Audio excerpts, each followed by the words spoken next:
This was me before joining the AADME, broke and teared. I was suffering from a disease named shiny object syndrome.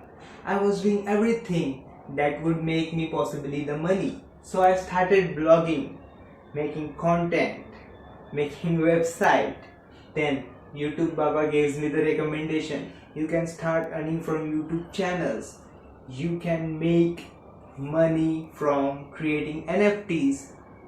And the next day again I saw an ad. In that ad, one guy I saw, he was saying, ये नहीं मेरी नई BMW, ये मैंने एक हफ्ते में OctaFX से कमाई है, forex trading करके. He says, you have to do nothing, only looking at the charts.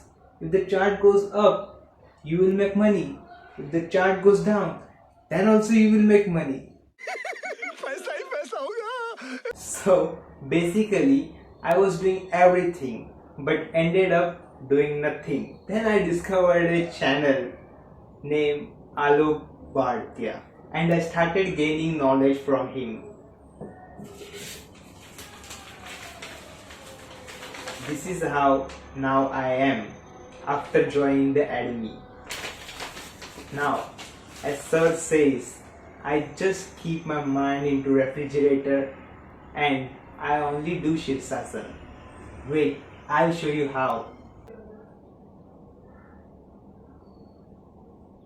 Like this. Now I have the clarity and I know where I am going. Thank you Team AADME and Alok sir.